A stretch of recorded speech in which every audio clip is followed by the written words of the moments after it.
മത്തായി സുവിശേഷം 17-ാം അധ്യായം. 6 ദിവസം കഴിഞ്ഞ ശേഷം യേശു പത്രോസിനെയും യാക്കോബിനെയും അവൻ്റെ സഹോദരനായ യോഹന്നാനെയും കൂട്ടി തനിച്ച് ഒരു ഉയർന്ന മലയിലേക്ക് കൊണ്ടുപോയി.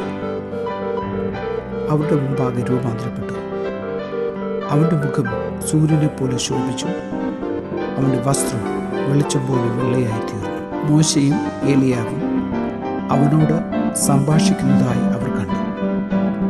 അപ്പോൾ പത്രോസ് യേശുവിനോട്, കർത്താവേ, നാം ഇവിടെ ഇരിക്കുന്നത് നന്ന്.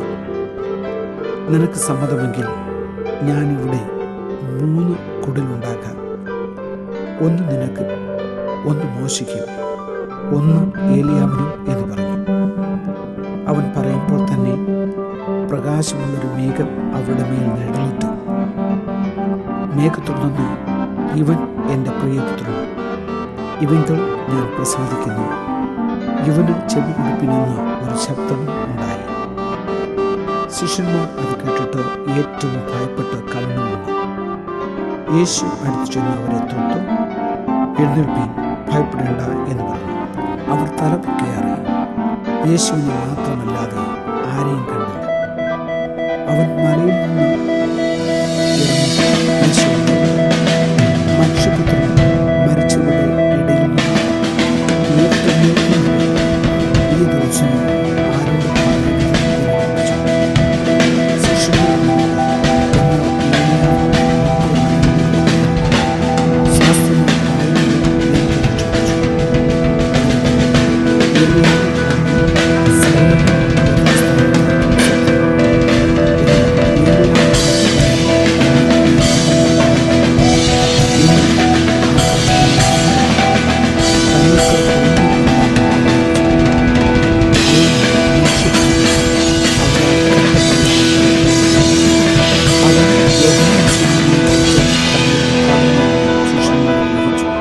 പുരുഷാരത്തിൻ്റെ അടുക്കൽ വന്നറിയാം.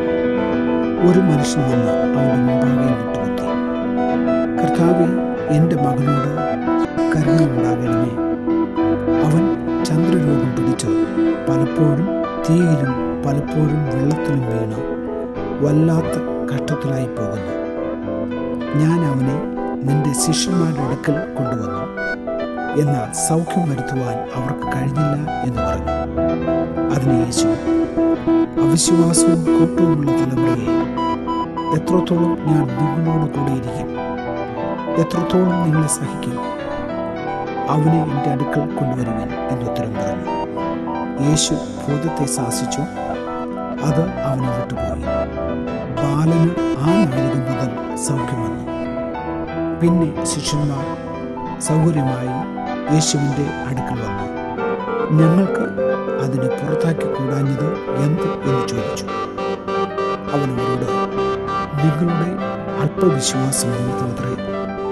നിങ്ങൾക്ക് കടുകുമണിയോളം വിശ്വാസമുണ്ടെങ്കിൽ ഈ മലയോട് ഇവിടെ നിന്ന് അങ്ങോട്ട് നീങ്ങുക എന്ന് പറഞ്ഞാൽ അത് നീങ്ങും.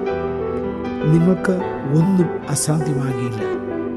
എങ്കിലും പ്രാർത്ഥനയാലും ഉപവാസത്താലുമല്ലാതെ ഈ ജാതി നീങ്ങിപ്പോകുന്നില്ല എന്ന് ഞാൻ സത്യമായിട്ട് നിങ്ങളോട് പറയുന്നു എന്ന് പറഞ്ഞു. അവർ ഗലീലയിൽ സഞ്ചരിക്കുമ്പോൾ യേശു അവരോട്, മനുഷ്യപുത്രൻ മനുഷ്യരുടെ കയ്യിൽ ഏൽപ്പിക്കപ്പെടുവാറായിരിക്കുന്നു. അവർ അവനെ കൊല്ലുകയും 3-ാം നാൾ അവൻ ഉയർത്തെഴുന്നേൽക്കുകയും ചെയ്യും എന്ന് പറഞ്ഞു. അവരോ ഏറ്റവും ദുഃഖിച്ചു. അവർ കവർന്നഹൂമിലെത്തിയാറെ ദ്വിദ്രഹ്മപ്പണം വാങ്ങുന്നവർ പത്രോസിൻ്റെ അടുക്കൽ വന്നു. നിങ്ങളുടെ ഗുരു ദ്വിദ്രഹ്മപ്പണം കൊടുക്കുന്നില്ലയോ എന്ന് ചോദിച്ചതിന് ഊവ് എന്ന് അവൻ പറഞ്ഞു. അവൻ വീട്ടിൽ വന്നപ്പോൾ യേശു അവനോട്, ശിമോനേ, നിനക്ക് എന്തു തോന്നുന്നു? ഭൂമിയിലെ രാജാക്കന്മാർ ചുങ്കമോ കരമോ ആരോട് വാങ്ങുന്നു?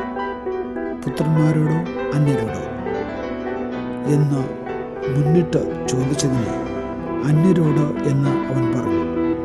യേശു അവനോട്, എന്നാൽ പുത്രന്മാർ ഒഴിവുള്ളവരല്ലോ.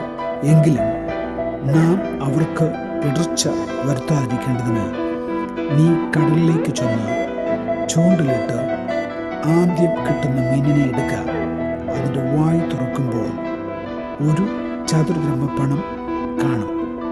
അത് എടുത്ത് എനിക്കും നിനക്കും വേണ്ടി കൊടുക്ക എന്ന് പറഞ്ഞു.